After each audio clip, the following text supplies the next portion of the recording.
Sakit ba yan, sir? Simula na muna. Meron po kayong ano? Meron po kayong sir na ano? Sleep this, sir. May... Niresetahan lang ako eh. Wala kayong mga ano, picture, mga x-ray.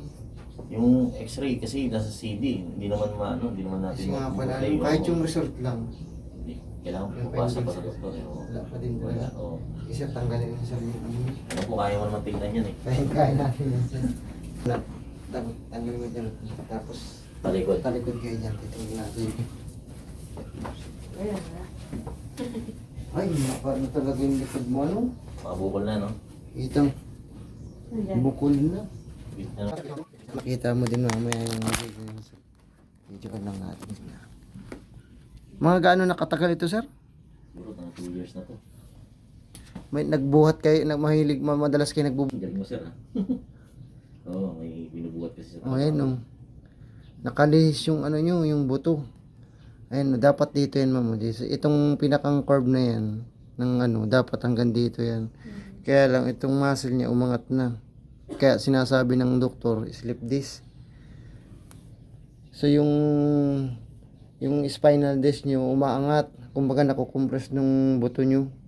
Tapos sir, saan kayo sa nagpatingin sa doktor? Dito, tsaka sa... Sa ibang bansa sa po? ibang bansa. Ano Eh, pong... ang ano nila sa akin, mag-exercise, therapy. Ganyan.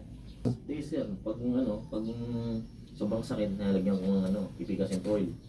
Yun naman, siyempre pag medyo mainit, maging pipigas and eh. So naman siya, nare-relief naman. Pero ang problema, yung tuhod ko, sabi ng doktor talaga, medyo maapektuhan talaga yung dito. Opo, gano'n yan sir. Pag ito nakakukompress kasi, yung sciatic nerve natin dyan, nakakunik yan dito.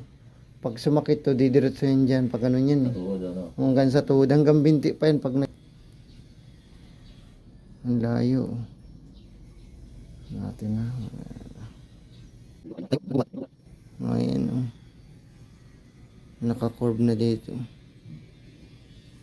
Ayan, buto yan o. Ayan. Buto sir no? Tapos paano nyo sir na lalaman na sumasakit yung ano nyo? Hindi naman nawawala yung sakit eh. Masakit pagka nakatayo. Paano kayo na, pag nakaupo, biglang tayo ganun? Or pinipilipit nyo yung likod Isa nyo? yun. Isa yun, pag nakaupo ka pero medyo masakit. Pag niliyad, Yan. pag liyad, iliyad mo yung chest mo yan. Ayan, ito. Yan, masakit nga. Okay. Para di na ako kayo makita.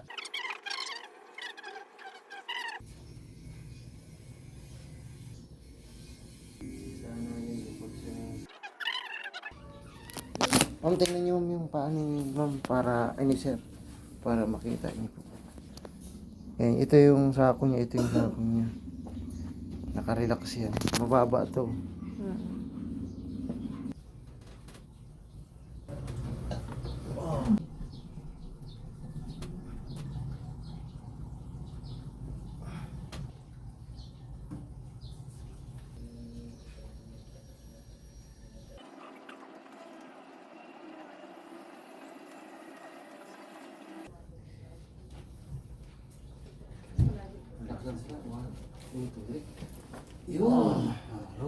Yun, road.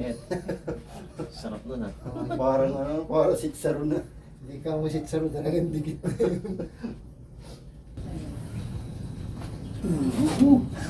Sarap nun.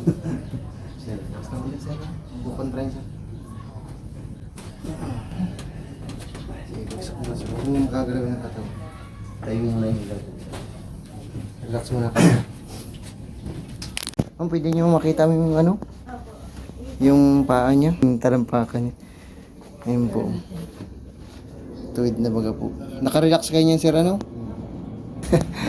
Tapos kunin ko yung pintats doon, titingnan natin yung ano ni sir. Yung pintats. Kunin mo yung pintats doon, titingnan natin kung ano na. Nandun niya. Sige daw sir, tistig mo lang yan. Julian? Yan. Ano sir? Wala na. Wala na? Wala na sakit. Kanina pag yung ganun, Yung masakit na ano? sakit. Oo. Natin. Galing ha. Sa natin na. Sana kung bumalik pa. Hindi nakatukod. Hindi nakatukod. Wala na yung maga dito. Pag makita mama yung video, malaki ang buko niya kanina. Buko sa mga. na siyang bukol. Kanina may bukol dito, malaki. Nakagano, nakabalagbag siya. Kung mapapansin nyo mga kahilot, yung bewang niya, pantay na po yung pagkaka-curve ng kanyang bewang at saka yung lumbar spine niya po, tuwid na po yan. Ganyan. Yan, ganyan. Wala na. Di wala na, ano? Wala na dito. Wala na. Kasi kaya akong pinipihit yan pag masakit yung dito. Gusto kong patunogin. Oo, pag ginagano, ano, pero pag di talaga makuha yung nasa ilalim, ay di katulad nung... Kanina ba? Kanina hinahanap kong tunog eh. Ayun, pantay na baga siya. Kanina, ito maga. Tapos ito mababa, ito mataas. So makikita mo siya, maano na siya, ulubog na. Pumasok ba, just pa yun, 1 week. Baka 2 weeks, okay na. Kasi ano pa eh. Ano pa, di ba? Butuhan pa. Sige daw sir, lakad daw kayo. Titignan lang natin yung lakad mo kung di natabing yung lakad mo. Kasi paam kanina, tuwid na. Hindi lang natin na pala. Yung normal na lakad lang, tapatan mo lang. Ayos na. Ayos na. Balik kalindo. Kalindo.